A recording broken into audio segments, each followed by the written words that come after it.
Yes, ma'am. Now you're audible. Okay, first of all, I would like to thank Dr. Behachan for inviting me in this workshop. And I also like to the moderator Suparna Sharma for nice introduction. It's a really honor for me to be part of this event. So my session, I will start with the introduction to machine learning, then the some basics to how to use these libraries, and then I move to the one small project. So Yes. first I will like to share my presentation. Ma'am, please confirm my presentation is visible.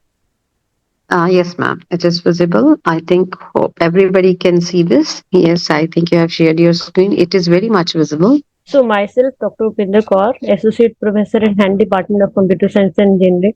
And my introduction already very nicely told by Dr. Suparna Sharma. So let's move start with the today's topic. So basically nowadays everybody is talking about AI, everybody is talking about machine learning. In every aspect of life, every time, every day we are using these terms. Ma'am, you are not audible. Please unmute your mic. Now it's okay. Yeah, it's fine. Okay, so my screen is visible and my voice is audible. Yeah, Is it yes, okay, ma'am. sir? Okay, okay. So let me start again. So nowadays we are seeing that the technology and the things that is available nowadays in the laptops, in the mobile phones, everybody is claiming that they are adding some AI features like live translation in multiple languages, number of AI features that is embedded with the smartphone. So everywhere this buzzword that is the machine learning, deep learning, AI, transformers, and lot of stuff there. Still, there are the fields that we want to introduce and get the more and more benefit of these kind of technologies. So basically, we are discussing about the basic related to this in this session, and then we move slowly with the progress toward the how to implement these technologies. Then we move to the small project. So, what is the machine learning? It is broadly categorized into supervised and unsupervised. First, we'll understand what is machine learning. As per the definition, there are number of definitions available on the Google and number of platforms. So basically, machine learning is a programming in which computers can be used to optimize the number of coding or number of real-time problems. And the machine here noted as the computer machine. It means we are able to make our computer that can able to learn like our mind. We see some things, we learn from that, we understand that how to react and how to change. So similarly, our computer, our machine, we want to teach the machines, and accordingly, like our brain, machine will able to act, machine will able to predict. So it will provide us number of advantages and applications.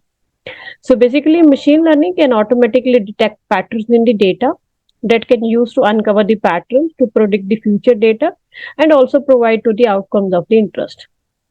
So if you see the diagram, so how human work, human under observe the things, and once the human observe, just wait, human observe the thing, and basic on that observation, human mind learns something and that will translate it in the skill.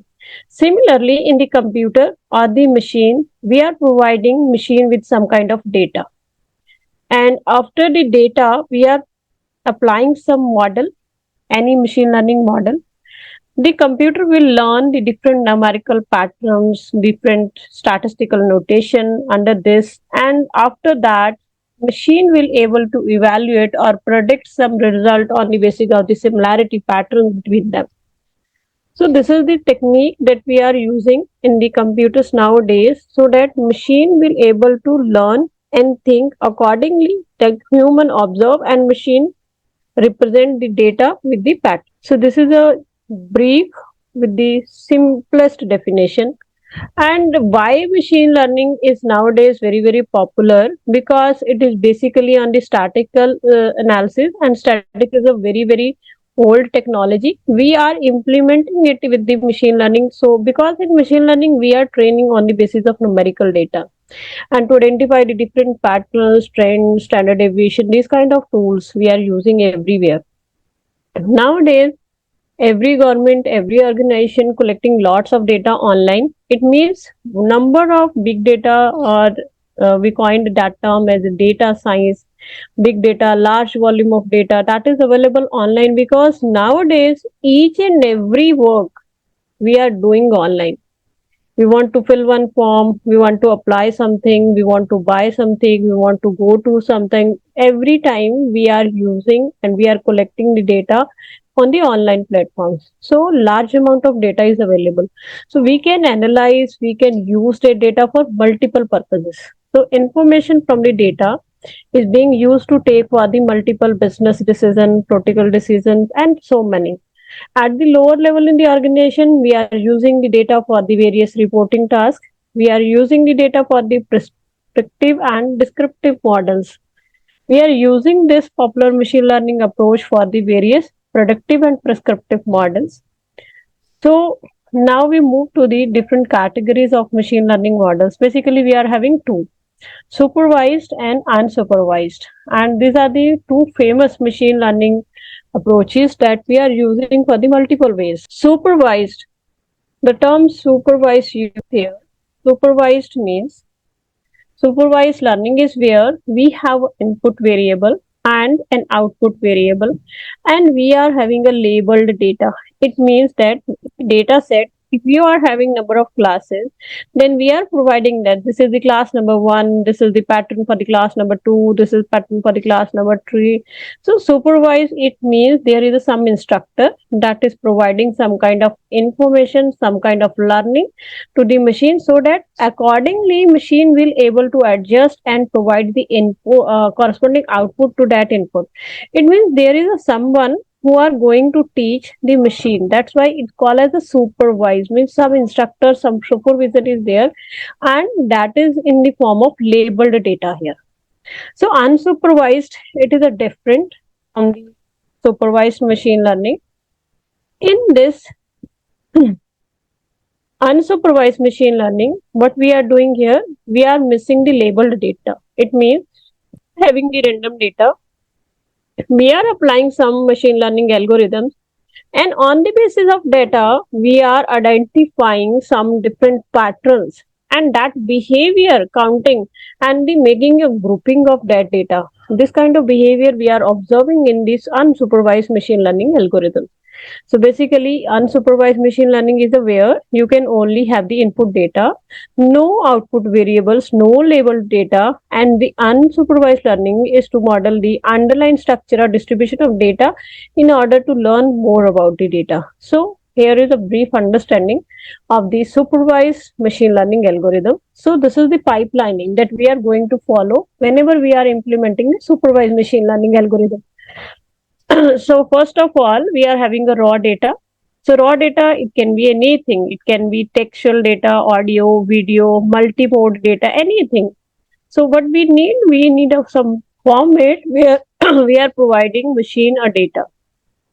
And once the data, it is in the computer readable or pre-processed data, then we are providing a machine learning algorithm there. We are designing the algorithm.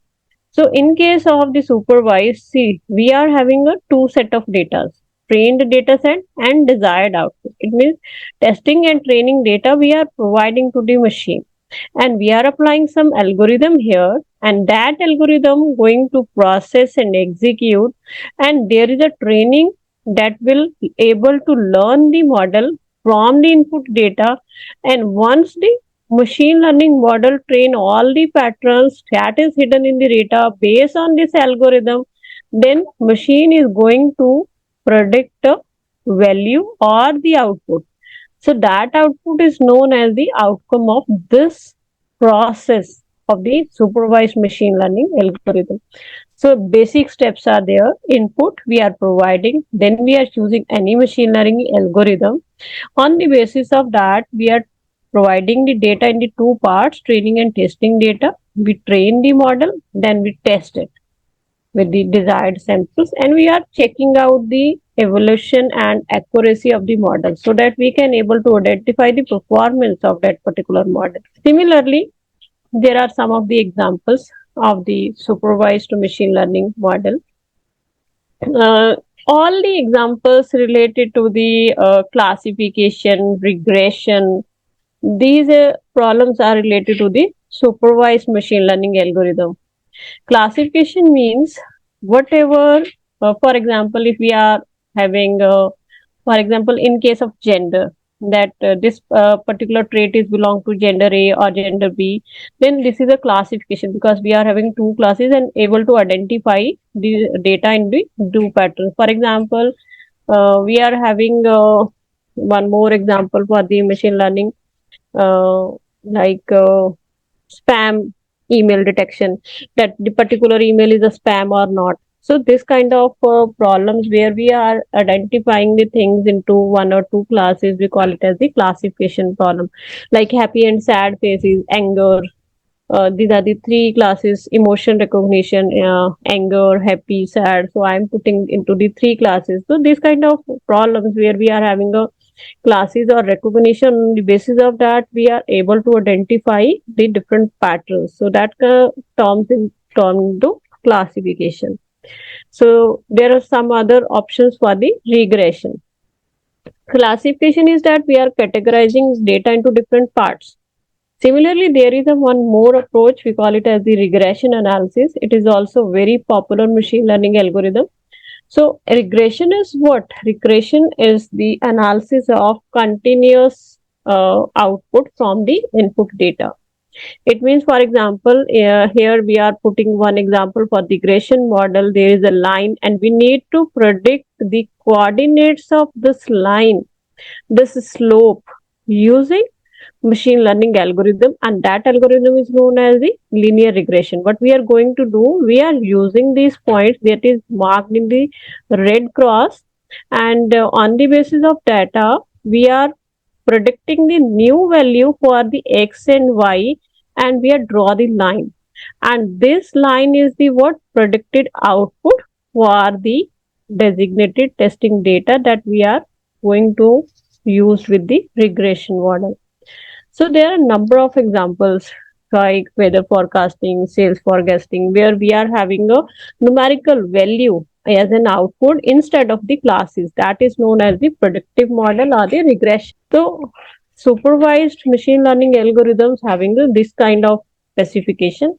And when we move to the unsupervised machine learning algorithm, there is a different scenario. As we already discussed that here we are missing with the labeled output.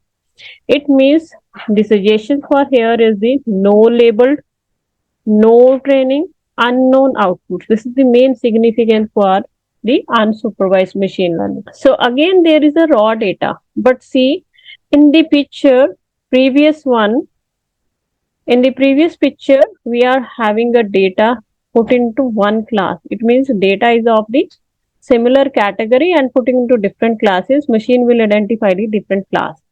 But in case of unsupervised machine learning, see, we are having a different colors of data, green, blue, orange. So what is indicates that we are having a raw data. We don't know green suitable to which, green, red suitable to which, but we have a raw data. And when we are going to process using the unsupervised approach, we are not providing any labeled, any classes, any grouping to this data. That work is done with the help of machine. So here the machine algorithm comes and we are providing the processed input to the machine learning algorithm. So see the output. In the output, we are getting three different clusters. So it means and the unsupervised machine learning algorithm, that algorithm is going to distinguish between the three different kind of patterns that is available in the raw data. So this is the unsupervised approach. Basically, it is the more technical one, and the real time we are using it instead of supervised maximum. In the real time scenario, it is the more fitted one. So what kind of examples come in the unsupervised machine learning algorithm? Here we are having the k-means, hierarchical clustering, hidden Markov, dimensional reduction PCA, feature extraction methods, and many more. So if you want to start with the machine learning model, so first we understand the basic pipelining, the steps that is involved in any machine learning model. So first of all, we start with the problem formulation.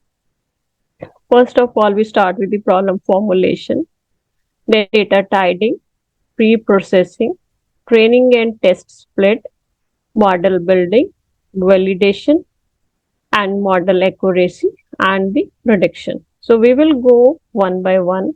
So first, what is the problem formulation? To convert any business problem into the statistical problem, because machine learning is applicable only where we are having some kind of numerical data and we can able to compute any numerical information there. So that's why we are applying machine learning everywhere we can able to calculate the value in the numerics. So clearly define the dependent and independent variable, identify where you want to predict or interpret any information from the data. So this is, you need to identify the problem. For example, like the customer churning, like the credit card fraud, like the classification column, weather forecasting, like disease prediction, like the agriculture, your smart water prediction. So number of problems are there that we can identify where we can put the machine learning model to get the better results and automation. So second one is important and most crucial aspect is the data. As we know, everywhere when we have any problem, there is a data associated with it. For example, in case of spam classification, we have a number of emails. So we are having a number of email address that is looking unusual and not a very formula one, we classified into the spam. So we put that mail into the spam. It means we are putting the email into spam basic on the categorize of the data and the email ID associated with that. So similarly, data is a very important factor whenever we are having a data. And data has the multiple format and multiple ways, because if you are getting the data from the uh, uh, real platform and real time, so there are a number of challenges because data have a different format, there is a different values for the data, multiple formats are there, some are the missing values are there, some are the blank values, spurious values. And if we are putting the raw data as it is to the machine learning model, then your results will not be as that accurate as desired, because these outliers and certain unbalanced data providing a misinformation is not a very accurate one. So the second step is that to clean the untidy data. That is a very, very crucial aspect. So every machine learning model go prior with the testing, we need to do the data pre-processing. So every time there are a number of things. For example, in this example, we see that there is a country, there is a year, there is a column, there is a case. There are four columns. So after the data pre-processing, what we get? We get the country, we get the year, we get the gender segregated from the column. Here is the M014. So we segregated, M is a male and 014 means age group from 0 to 14 and number of cases 0. So the previous pattern was there, the data is there, but the format is not good for machine to understand. So in the second format, what we did, we clean that part and we make the data more readable one for the machine. So this is the most crucial part. After the input data, we need to clean it, we need to pre-process it, we need to normalize it so that machine can able to accept and each and every aspect of that data. So during the data pre-processing, we are doing number of operations, filter the data, remove the unwanted, remove the unnecessary data, treat the missing value, find out the outliers, variable transformation. For example, we have multiple data types available, variable reduction, the unused redundant data need to be removed, aggregated values, we need to sum up the sum of the fields and make a new field as per the desired aspect of the problem. Once we complete with the initial three steps, then the next step before putting a model to the training one, we need to split the data. There is a 2 to 3 parts. One is the training data. Second one is the testing data. We can split the data into 2 or 3 parts. In case of 2, we are splitting the data into only 2 parts, test and train. But if we are going to choose the validation part also, then we're going to split the data into the 3 phases: training, testing, and validation. So what is the training data? Training data is that amount of data we are providing the data during the learning. It means whenever we are applying the machine learning, we are training the model, we are putting that training data in as an input. And machine learn all the patterns that is in the input data to provide the relevant output. So what is the testing data then? Testing is the apart from that. It means that is not including in the training. So we are putting extra data that will be used for the evaluation. So once the machine is trained, now we provide the testing data.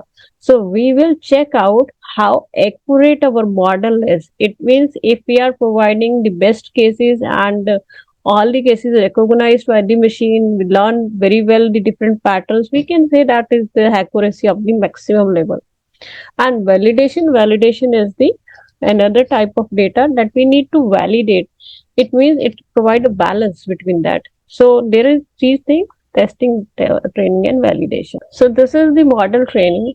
Because we talk about that everything is mathematical here, so machine learning apply on the we can apply mathematics here. So this is the output function. For example, y is the output and fx is the output function. It means y is totally dependent upon the fx, and x is what? X is the input data that we have just used. So that data is trained using this function, and whatever the output is getting, we trained is as the predicted or designated output. So once the training is done, we implemented our machine learning data on the training and testing sets.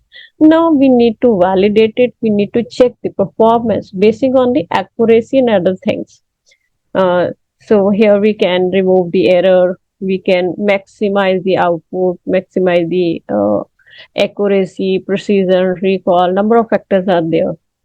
So once this is done, then we can test the data in the real-time scenario for the prediction or the classification. So this is the basic pipeline that we can follow every time when we are using the machine learning approach. So with this, now we are moving with the basic example for the machine learning model. I'm putting my presentation into hold and come back to my coding notebook. So I'm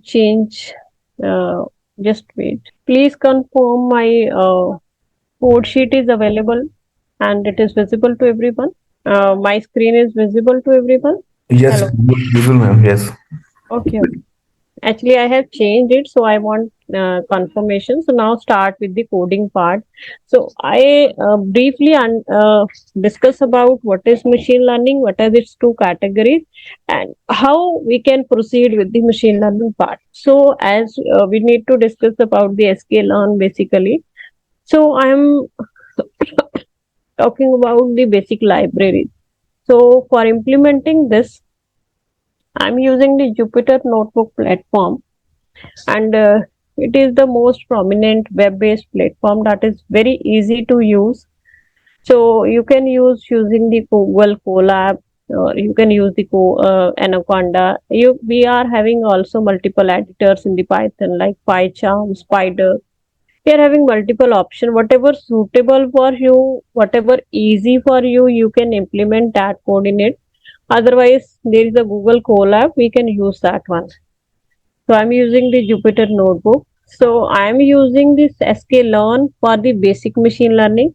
Then we move to the project. So first of all, I'm using some of the libraries here. Let's talk about it. Import NumPy as NP.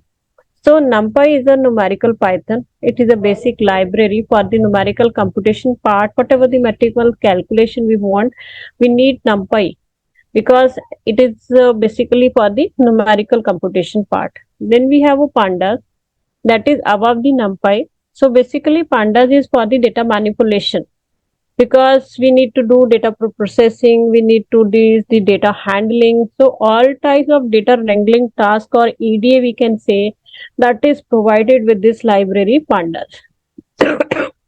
So third one, the data visualization library, that is the matplotlib.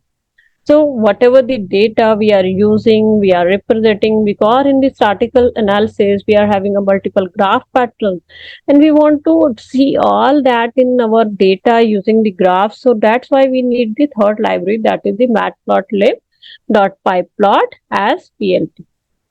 So more advanced library, that is having the more graphical features. Then we are having another library, we call it as the Seaborn. Import Seaborn as SNS, and this is the machine learning library. This is the basic simple library. We are having a more advanced like the Keras API and the Tensor. This is the advanced one, but we start with the sklearn today. So sklearn is the simple library that is used for the machine learning, and it provides you the multiple features. Multiple features like we can use sklearn.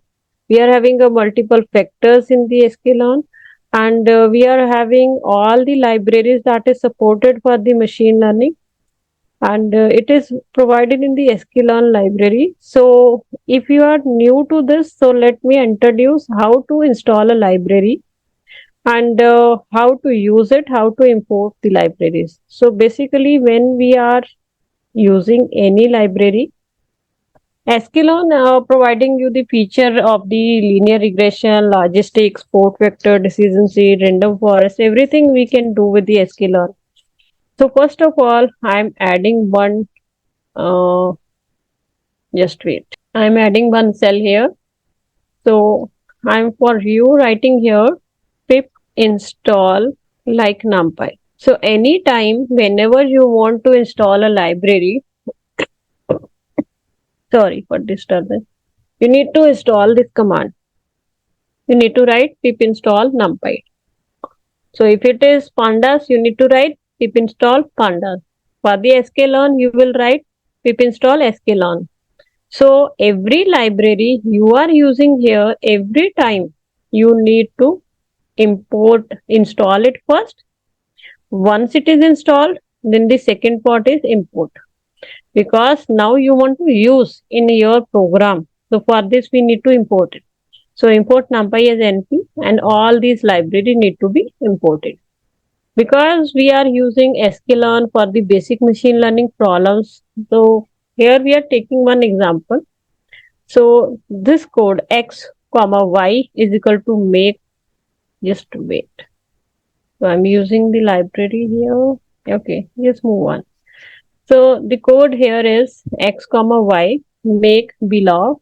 This is the method, make blobs. Under this we are having three parameters here, n underscore samples, center.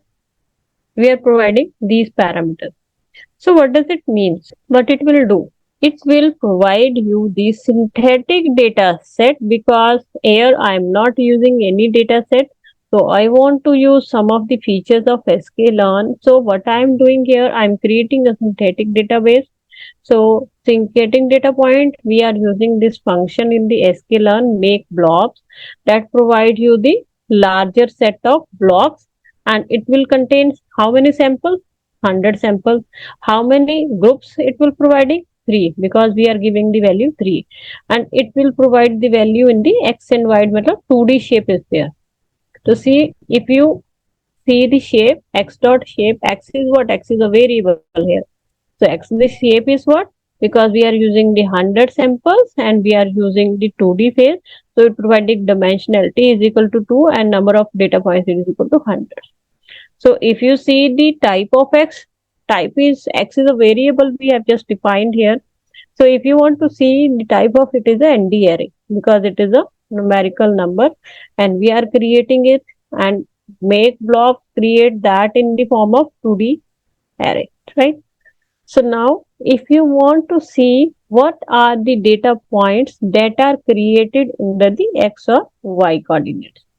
So for this we are going to slice the data we are going to slice the data. X is the data, and from 0 to 9th row and all the columns. So if you run this code, you will get the output. It means these are the data points that are stored under X-axis. So similarly for the Y variable, so these are the values that are stored under the Y variable. So this is the way we can create a synthetic data set. We will do some processing afterward, but we will see if you are not having any data and you want to practice, you can create. Next, there are number of inbuilt data sets that are available in the machine learning libraries. So very famous data set we are using here is the iris. Iris is a flower based data set that if you want to learn what are the basic regarding the machine learning, so this is the simplest data set you can use, you can understand, and it is a very easy aspect also. And where this data set is available, what we need to call the Seaborn library. Under the Seaborn library, we need to load this function load data set, and inside this brackets we need to provide inside this data set we need to provide the name of the data set that we are going to use during this. It can be n number of data sets are available, like empty cars are there, iris is there, Titanic is there, there is MNIST data set, there are number of options available. So whatever the data set we are just having downloaded from the library, we stored it in the variable A. So now if you want to check what is the shape, what is the dimensionality of variable A, simply write A dot shape. What it will provide you? It will provide you the number of rows and columns. The first value is number of rows and the second value is number of columns. So if you want to see what is inside the say, what is the iris data set, how it looks like, then we can figure out, or we can put the portion of that. You can check the head of that. So this is a slicing function using the ilog. Ilog is what? Index location. And we are putting 60 to 65 rows. It means from 60 to 65 rows will be, and last one is the excluded one. And all columns. It means how many columns are there? 5. How many rows are there? 150. Out of the 150, we are putting only first 60 to 64. So see, there is a sepal length, there is a sepal width, there is a petal length, there is a petal width, and the species. So these are the columns associated with the iris data set. And with this, we are putting a slice of data set and show you. Similarly, n number of data set you can use. So this is the another way. Here simply we are just using the function load underscore data set and the name of the data set, and the data set is available. There is another method from where we can use the data set, that is the read underscore CSV, because maximum time whenever dealing with the machine learning models, we are using the CSV files, because deep learning is a different concept, and machine learning we are using the raw data. We are process the data of some data related to the patterns of the health basis. So this is the another approach. Just we need to call the function pd that is available in the Panda, pd dot read underscore CSV. This is a method. Under this, we are putting a path. This is the path where your data set is available. And this is the path C colon. Up to this, it is a path. And here, this is a library. Library not. This is a file name that where the data is stored. It is a CSV type.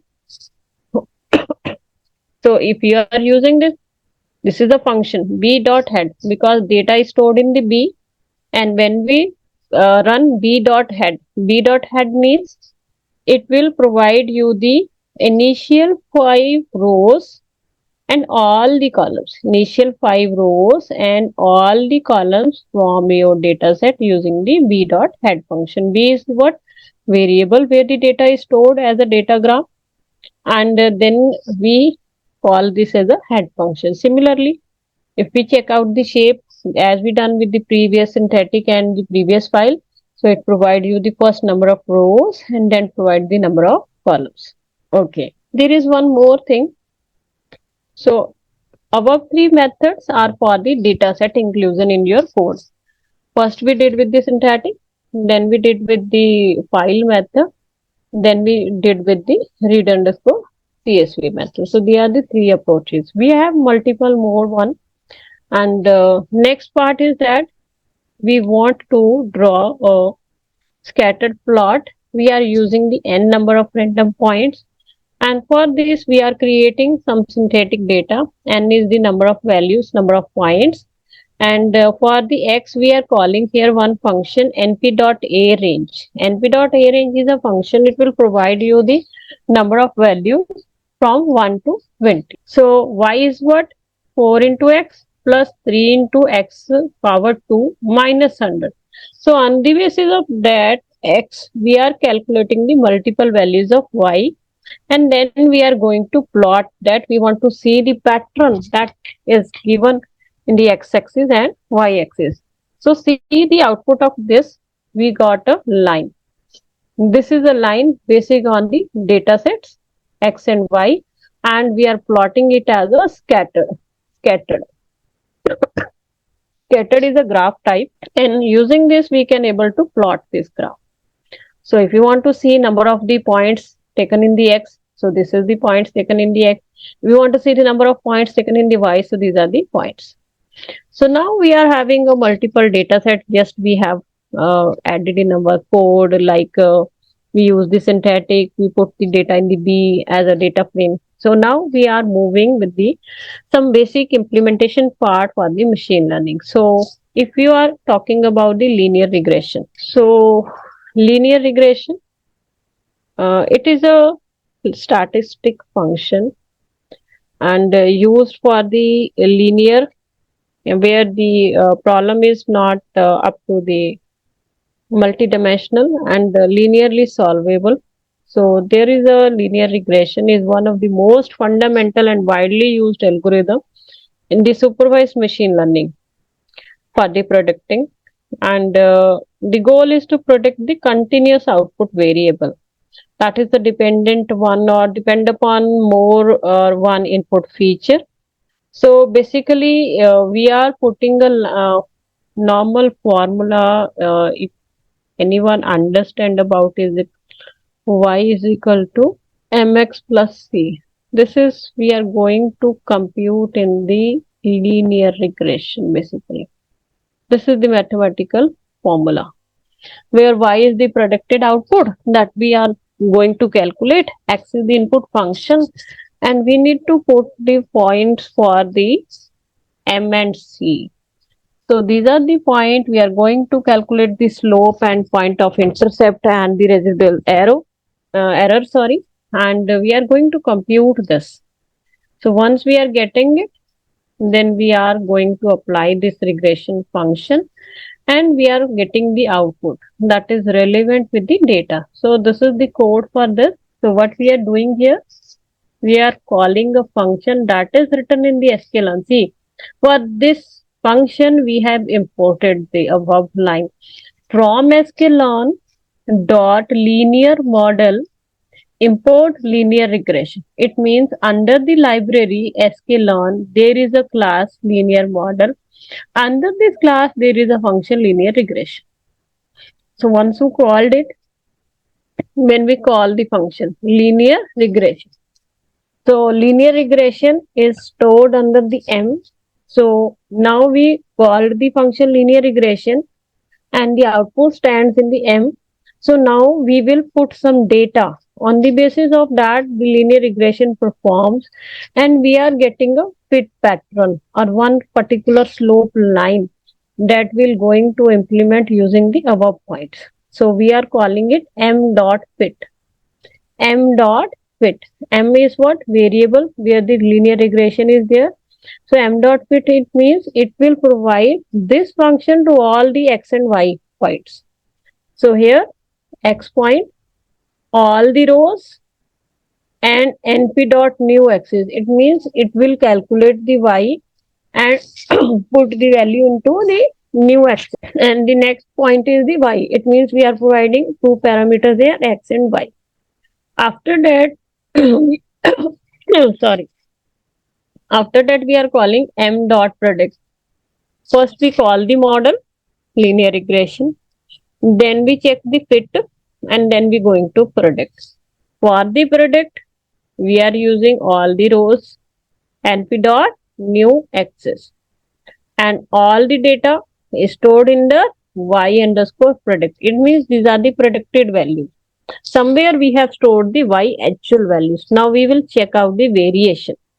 So whatever the result of this, we are going to plot all the x and y axis after the prediction. So once do plot it. So first one is the original x and y, and second one is the trained x and y. So see the difference. There is a graph that is a little bit curved, and there is a one straight line colored in the red, that is a linear regression line that we just have calculated x-axis and on the basis of y prediction, and we combine these coordinates into the slope equation y is equal to mx plus c, and then we are getting this output. So these are values are what? These are the most appropriate and the predicted values.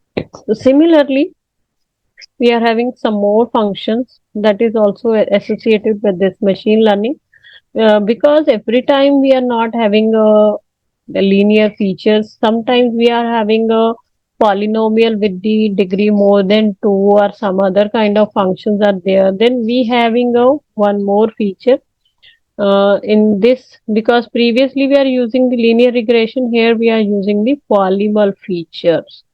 So there is a one more method in the sklearn, sklearn.preprocessing, import polymer features.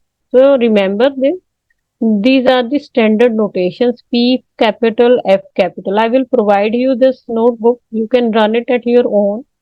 And if you get any error or any problem, I will guide you, and I will also share the PPT with the links where you can learn this in a very simple way. Okay, then go with the next one. So we are calling this function polynomial features. So degree, we are providing the highest polynomial degree is equal to. Include the bias, we are using the bias value, then we put it as true, otherwise you can also put it as false. For this, we are calling the function poly.model fit, fit underscore transform, and then we are providing the x and y. We are calling the function linear regression. Again, we are trying to fit the function on the x and y axis, and then we're going to predict it, and then we plot this line. So see, when we are changed the line to the polynomial, so there is a difference between the grinds. So earlier one, it is a state one, and next one is the up to the mark as per the point. So there is a difference. So when we call this line, so if you want to see the coefficients, you can use. So another example, we are using the same data set, sns.load dataset using the iris dataset, same 65 rows and 5 columns. So if you want to check out whatever the data inside the y-axis, so x dot species we assigned to y, and y is what? These are the name of the species of the flower. So x dot drop column species, because we converted into the y and we dropped it, because y is what? Y is the output. So what we are doing it? We are training the model. So it will provide you the new output y hat. So we are comparing y and y hat. So we can find out what is the accuracy between the actual and the predicted one. So similarly, we see the number of columns in the x-axis, shape of the x-axis, y-axis. Here we are putting one model from the sklearn library, and that we can use to train the data, and we will see the result. So here for this, we are using the from sklearn dot svm. Svm is what? Sport vector machine, and svc is what? Sport vector component. So what we are doing it here? So we are calling the sport vector machine. Sport vector machine, if you want to learn sport vector machine, basically where we are having some problem that is not linearly separable, so we need to distinguish the multiple classes. So there is not a straight line that can able to recognize the different categories of the data. So we need to put the multiple methods, we need to provide the boundary margins, minimum maximum value, where we can find out the values for the x and y axis, that we call it as the sport vector machine. And under the sport vector machine, this SVC is what? Sport vector classification.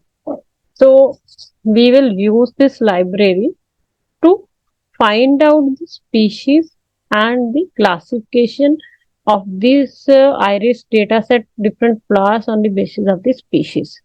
So for this, I'm calling this library function SVSP, Sport Vector Classification. By default, we are using the gamma is equal to auto. It means it will provide the training and find out the number of classes and put the all the grouping accordingly.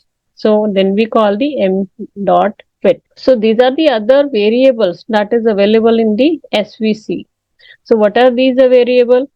These are the classification method, break ties, cache size, class weight, coefficient value, decision function, polymer degree, gamma auto, kernel RBF, maximum iteration probability. These are the variables that are available under the SVC. Whatever you required, you can choose as per the requirement of your project. So once the model is defined, model is trained using m.fit, then we use to predict. Prediction is what? Basically a testing one. So after the prediction, so this is the report. So it will classify the data in the iris into the 3 different species. Setosa, versicolor, virginica, these are the different classes, right? So again, I'm using one more example with the synthetic data set. So for the synthetic data set, again, I'm using this function and make blobs. So here I'm using a different code. I'm using the x and y variables, call this function, provide the number of samples, sorry. Here I'm putting the number of centers is equal to 5. And here I'm also making the cluster standard deviation. The cluster standard deviation I put here 0.6. What does it mean? It means according to the 500 points, if we are having the standard deviation that is grouping into the this parameter, so they form clusters. So see in the map, we are having a 5 clusters. Under the 5 clusters, there are 500 points. And all the clusters are framed basic on this condition. Cluster standard deviation should be points. Well, 60% resemblance is there, then we put that point into 1. So similarly, if you want to plot that one, so plt dot scatter, scatter is a type of graph. So we are able to look at the samples that we have just created and we find out the output for this. So shape is what? 500 rows, 2 columns. So this is the simplest approach. And if we want to use some of the other libraries in the unsupervised machine learning, so we are using some other methods. So for this sklearn dot cluster, because we are using the clustering approach, and under this we are going to import k-means. K-means is what? It is a special kind of algorithm that provides the cluster means and group the algorithm on the basis of that mean. Means the cluster points are categorized on the basis of k-means value. So for this, there is a function k-means, k capital, m capital. And under this, we need to provide the value of k, that how many clusters we need. We save that in the k-means variable. Now we are going to call the fit function. The fit function will provide the k-means, the exact value where the data is fitted one, and we group the categorize and the clusters into this. So k-means dot predict x, it means it will provide you the values on the basis of it provide the clusters. So how accurate the cluster is depend upon the learning and the data set. So accordingly, see, first one we are having a 5 cluster of the same category, but now we are having the 5 clusters and everyone is recognized with this separate. Similarly, I have used one more example here in just okay. We have used one another file, that is the representation about the basic information about the people regarding their status, their education, their marital status, family, male, female, United country, city. So we have used one more data set, find out the shape, find out the head, and there is one more thing, that is the get dummies. It is a special feature in the sklearn get dummies. Why we are using this? Because in our data set, it is a function in the pandas library used from one hat encoding. For example, we just have put one more data set and we want to classify the different points of this data set according to this. For example, we want to check out the country wise classification. So we can use this get dummies. It will provide you the one hot encoding. It means if live in the class 1 it put as 0, it lies in the class 2 it will mark as 1. So it will segregate the data into the multiple values. That's why we are using get underscore dummies, a special method. So similarly, these are the methods we have used number of times in this code. So I move on to the next one. Just wait. Yes. There is a one more uh, thing that we are using under the sklearn pre-processing. sklearn pre-processing. So under this, we are using the standard scaler. So what is standard scaler now? Actually, whenever we are using a data set, whenever we are using a data set, because in the data set sometimes there is a very large variation, there is a very large variations, we need to normalize the data. For example, if in the computer we talk about we are having a limited set of memory that can able to store our out. So if our data range move from that or deviate from that or underflow or overflow of the data, so we need to provide a normalization. So that's why there is a one function inside the sklearn.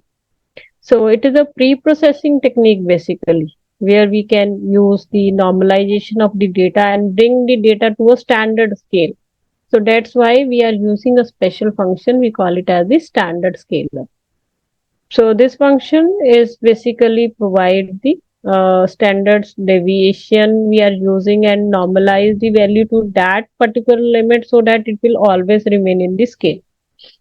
And it is a very important aspect sometime to use it in case of like a sport vector machine, k-means clustering, gradient descent, and number of things, logistic regression extracts. So how to apply this? So first of all, we need a random points. So we are creating a synthetic data set and data points using this function np.random.rand. This is the inbuilt function inside the library NumPy, and we are creating a random points using this formula, and that to be stored under the variable x. And if you want to check out the means as the row wise, you are getting x dot means x is equal to row wise or column wise. We put it at 0, it means we calculating by default as 0, then move on to the column wise. So standard deviation. So if we want to check out, now we call here at the standard scaler. This is basically a scale function. So it is put into the variable s and we call it as the s dot fit underscore transform. So what it will do, it will provide all the values of x to the standard scaled value. So that now, see, up above, we are having a value of mean of 103, 208. Once it is transformed and scaled one, every value is between a limited range from 0 to -2 to +2. So this is how the standard scaler work and provided all the data set into the normalized and scaled set. Similarly, yes, we can use a function as per our requirement. We can calculate the function on the basis of that. We can formulate the number of data points in the particular range or not. So this is the normal approach. Just just wait. I move on to the part I want to cover. This is simple. Okay, so this is the more about the standard scalar. How can we apply the multiple methods in the machine learning, and we also put some cases related to how to use this, how to upload the file. So these are the basic terms that we use in the machine learning using the sklearn. So after learning of some of the basics, now I will start with one simple project that we can explore under this session. So basically, this is a machine learning based model, and I am here implementing the maximum machine learning models here using this project. We just understand how to use the machine learning under the sklearn. What are the initial libraries, how to use it, what to import it, what function need to call. So first we understand what is the significance of this project that we are going to understand here. So it is a basically very simple concept. Everyone can understand it easily. I'm using a customer churning project here. Just just wait a minute. Using customer churning. I think everyone understands customer churning. It means a company is running some of the businesses. All of a sudden, there is a falls in the number of customers, and we need to learn the what are the patterns why the customer are moving from your business to your competitor or some other ones. So we need to understand the aspect. We have a raw data of the all the customer that are associated with the long time.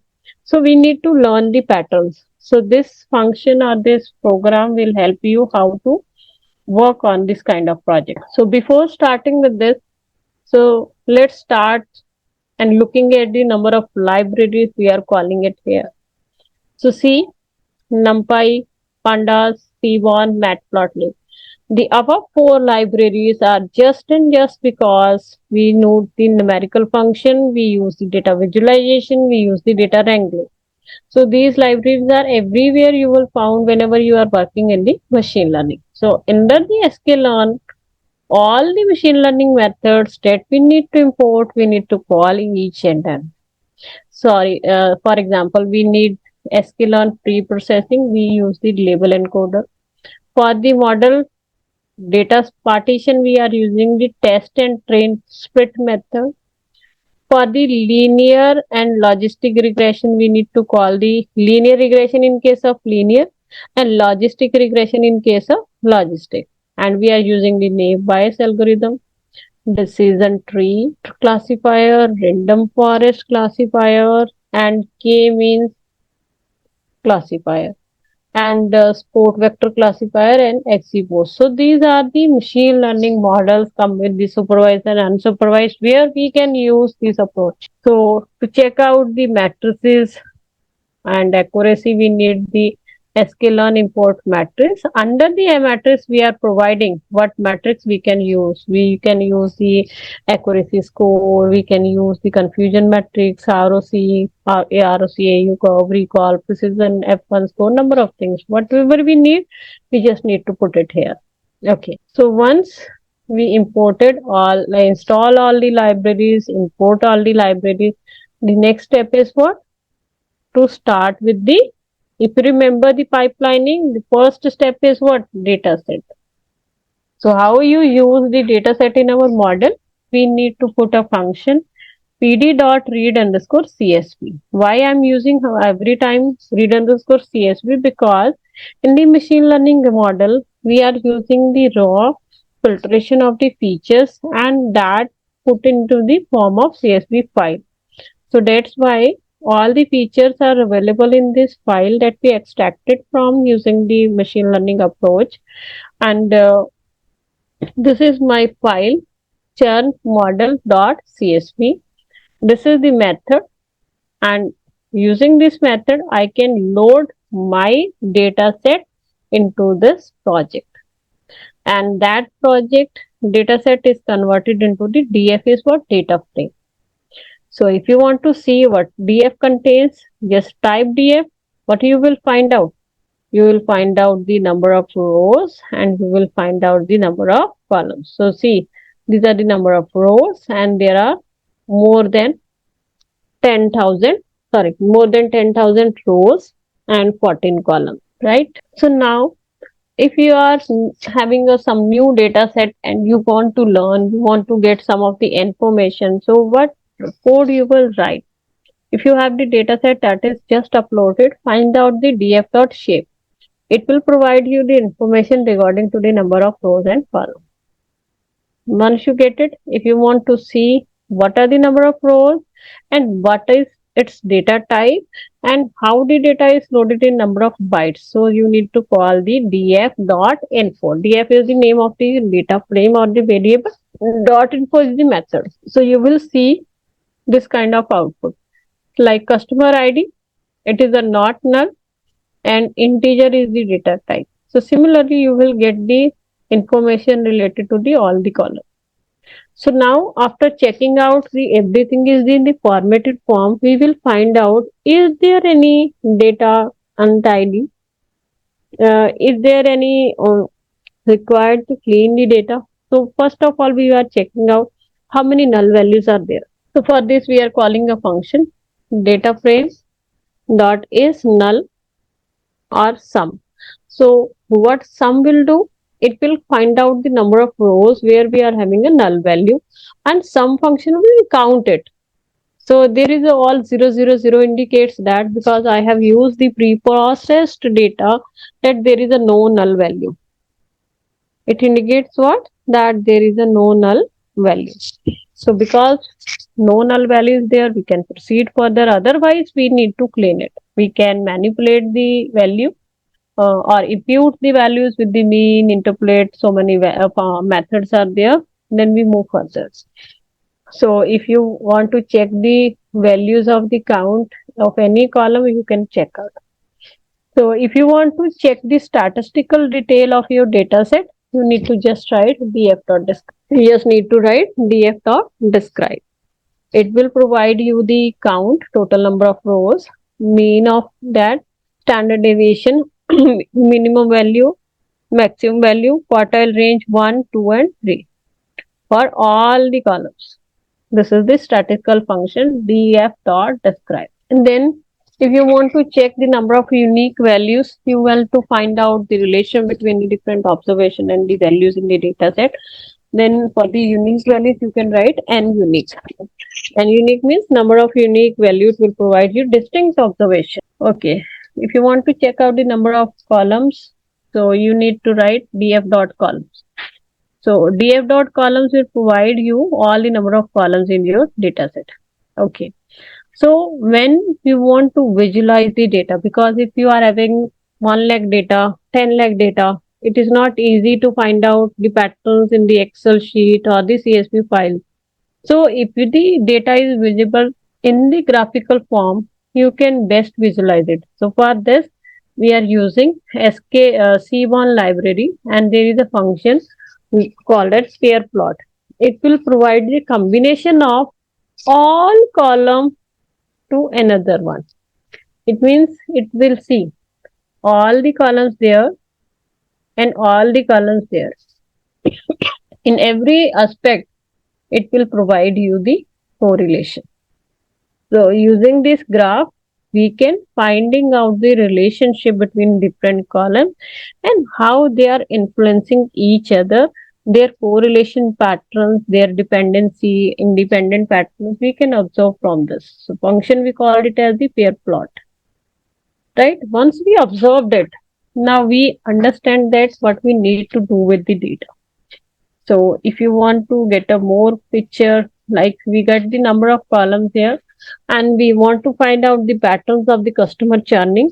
And first of all, there are, as per the columns, we understand geographical location may affect, estimated salary may affect, gender may affect, and some other factors are there. So first of all, we are looking out Geographical location with respect to the expected salary. It means certain countries has a different salary set, and accordingly we can assume if the customer is moving from this country to this, or whatever the churning patterns there. So we are just pointing out, we are drawing the graph, we are finding out the variables, geographical location and estimated salary, and on the basis of what? Gender. Because see, there is a two variation, see, light green and dark green. So what light green and dark green represent? There is a legend here. Light green represents the number of females and dark green represents the number of males. It means these are the number of customers. So as per the France, as per the Spain, as per the Germany, this is the customer lie here. So now we will understand. We see as per the geographical division of customers. Similarly, we can check division of customer as per the age, because the customer churning behavior depends upon the age, because the kid is dependent upon their parents have the some set of like this salary expectation, like the month days, it is the starting of the month or the last of the month, the bonus days, so number of factors are there. So we are visualizing the age pattern among the customer churn they related with. Then the exited means they are leaving the company. So if you see what kind of age group that is leaving the country, so we see that the age group, if pattern from the 84, that has the maximum rate, because they are having certain loyalty factors there, they are moving, they are not satisfied with, so number of things we can visualize. Similarly, first we calculated these with the respect to age. Now we are respecting with the gender. So on the basis of gender, we are categorizing data, number of males and number of females. Then number of females and with respect to the salary and age and gender. So these graph patterns will allow us to better visualization of the data, and we can point out how this data is related and how we can match up, and we can integrate to make a good factors for the classification. Similarly, okay, so once the data visualization and data wrangling part is done, so now start with the label encoding and applying the different machine learning models. So see here what we are doing here, because we are having a data set where we are having a number of customers, and on the basis of that means geographical relation and the gender, and if there are 3 to 4 geographical relations, and it will categorize, for example there is a Spain, it will categorize as 1. If there is a Germany, it will point it as 2. There is a Spain, pointed as 3. As per the number of different geographical relation, this label encoder put into number 1 to 3 accordingly, right? So this is done with the help of label encoder. So category, label encoder, the function that is called in the variable LE. A loop is there because we need to figure out all the rows and columns. So I will count the number of columns, and every value from the row figure out here, transform it to the 1, 2, 3 label. So this code will provide you the number. So number of keys or the number of columns. So if you are not using any of the row and column, you can simply drop from the training part or the data set. So for this you are using df.drop. In place is used when we want to change the entire thing that we have just done for the rest of the data set. Then we need to write in place is equal to tree. Okay, so we have arranged the data set, aligned it as per the training.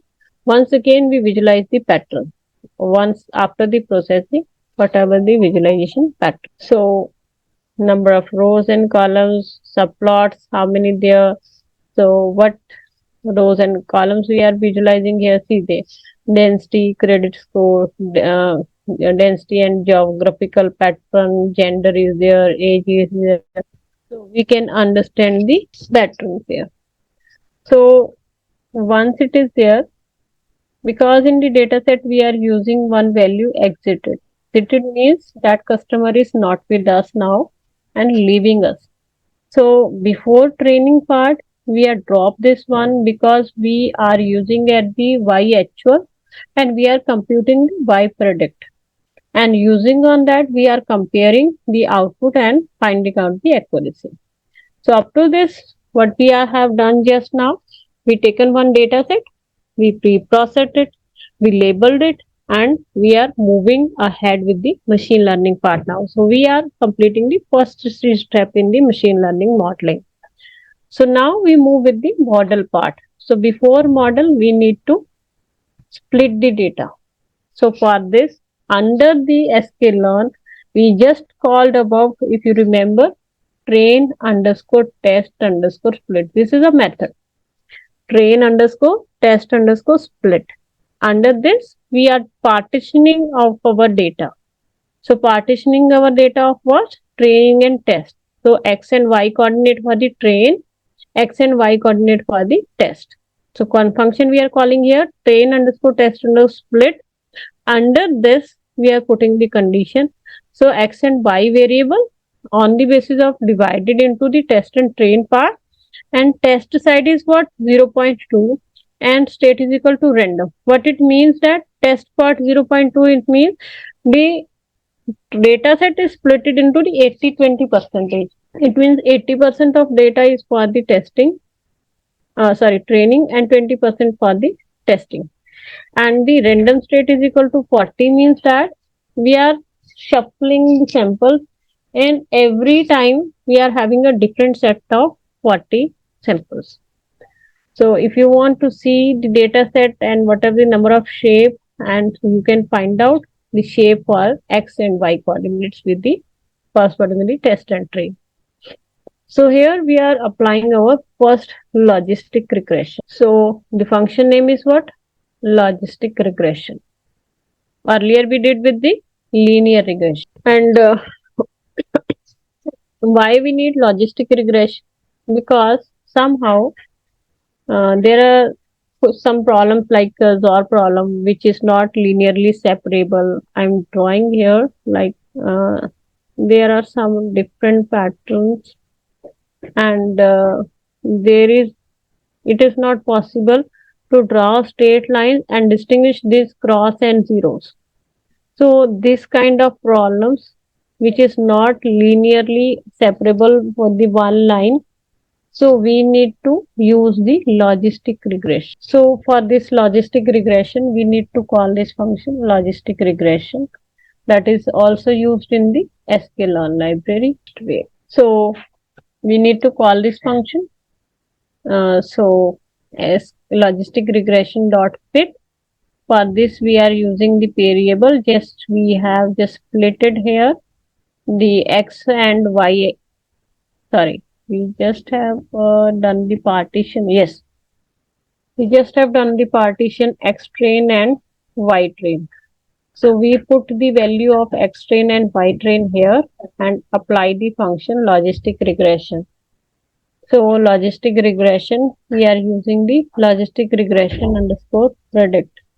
So this function will start the training and will provide you the y hat value, and using that comparison with the y and y hat, we can move on to the one aspect, the accuracy of the model. How accurate means how much close the data is. Your predicted value and here the accurate value. How much match is there? It will provide you the percentage of the accuracy. So if you want to check out the model performance, then you can plot a graph, and on the basis of that you can evaluate the values for that. And if you want to check out the value for that, we need to call this accuracy score, ROC, AUC curve score, confusion matrix. So these are the methods, and what we need to pass it here, x and y train and test and predicted values. So you can able to find out these values, and here we are able to find out that the accuracy of 80% is there. 0.8 means 80%. So 80% accuracy is there, confusion matrix is there, number of trues and false classifier. So this is one aspect for the customer churning. And move to the next machine learning model, that is the naive Bayes classifier. So naive Bayes is another approach where we are having a predicted probability factor. On the basis of that, we can able to calculate the value of x and y axis and make a prediction. So we get a better accuracy as with the above method.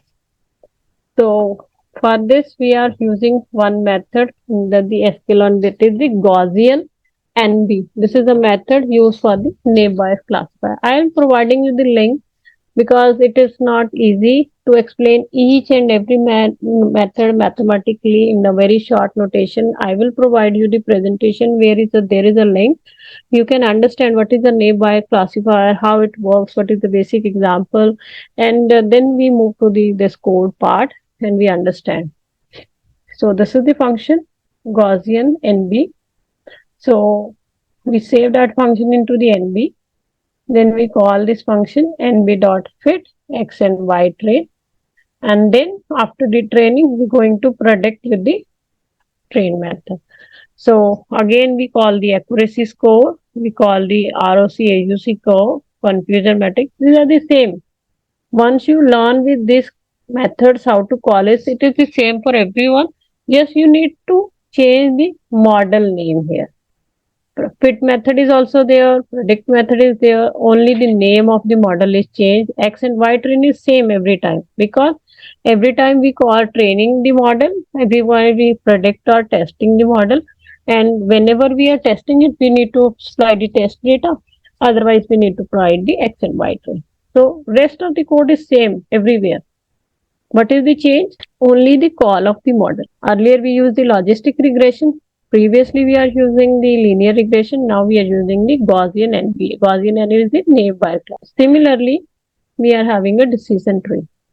So I have provided some of the basic information for the decision tree. Yes, just I have changed my screen. If it is visible to decision tree is visible. Yes, ma'am. Yes.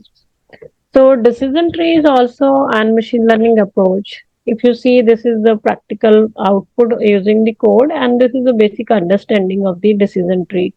Decision tree, like for example, it is a kind of if and else case. If we are using this one, if you are using the else part, so we need to go deep down with this.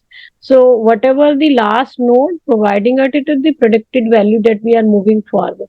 So there are number of approaches related to the decision tree. That is the random forest. It is the more advanced one. So this is the aspect what we call about the decision tree. So we can use it for the classification, we can use it for the regression, everything is possible. So we across the data move downwards up to the last where we get the actual prediction or the actual values. Sorry. So now move back to the code. Okay. Decision tree classifier. So here the function I'm using under the sklearn is the decision tree classifier. Remember, all the function we are using under the code, we started in when we start with the function, we defined everything. See here, we defined these, your label encoder, your train test split, logistic regression, Gaussian, naive Bayes, decision tree classifier, random forest. We all defined it previously when we start the code. So whenever we need to call it, we just call the function.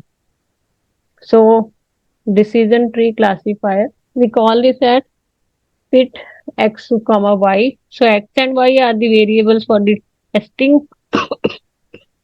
Sorry, for the training. And this function is called for the x and y axis. We just put it here. And this called under the variable dt. So after for the training, we call it as dt dot predict for the x train.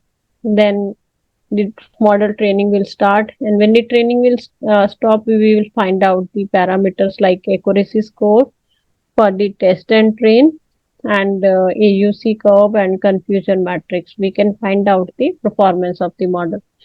See, there is a 100% accuracy, which is not feasible. Why decision tree is providing? Because it is the lowest performance and it will provide you the overfitting case.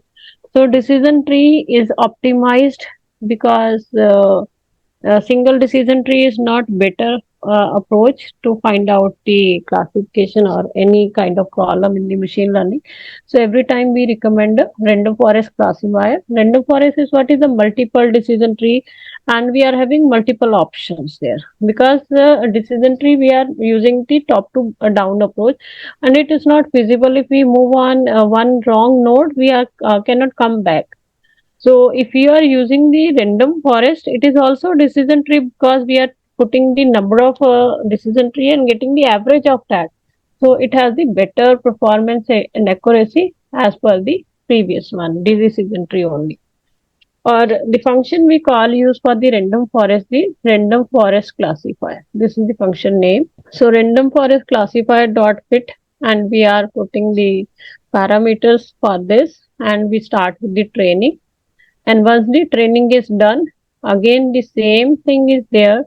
All the methods we are using for the calculations of the effectiveness of the model as per the accuracy, as per the ROC coverage, confusion.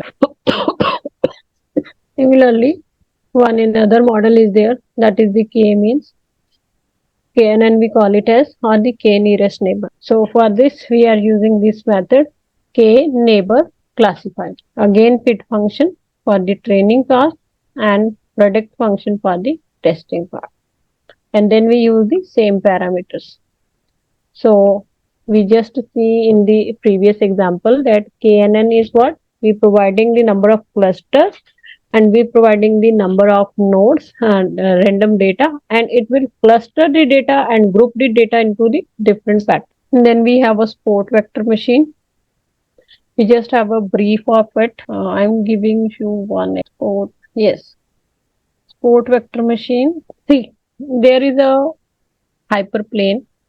There is a two partition there, blue color and red color. So this sport vector, it provide you one line, and after that it will provide you the marginal lines. It will provide you the marginal lines, and the line I'm just drawing here it as like I'm drawing this line, and this line is known as sport vector. So this line is hyperplane, we call it as, and these lines are known as the sport vector. So it will provide you the marginal values or the area where your point can lie, and we can predict into the particular class. It can also use for the classifier as well as the regression problem. So to implement this sport vector machine, we are using function SVC. SP is what? Sport vector classifier.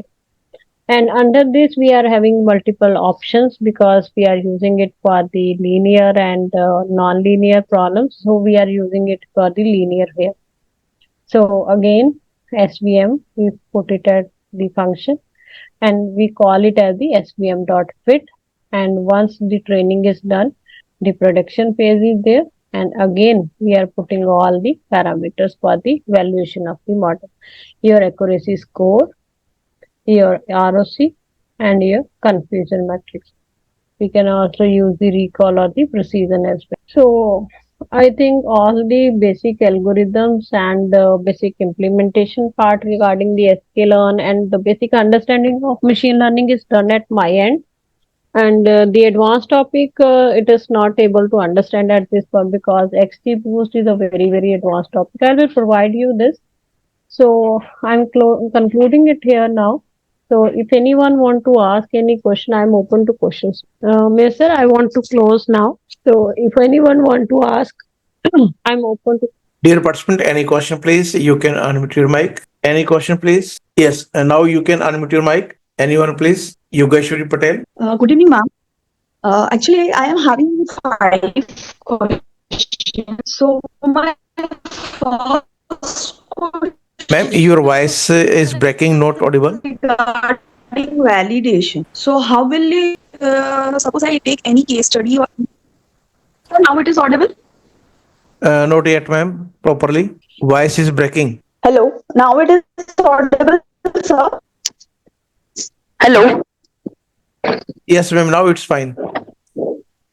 Please submit your question. First question is how to validate it? Is the accuracy is the only validity that we provide for any of the model? Dr. Upendra, ma'am, please unmute your mic. Hello, ma'am. I'm audible to you. Yes, yes. Yes. Ma'am, accuracy is a minimum method where we can evaluate the performance of the model.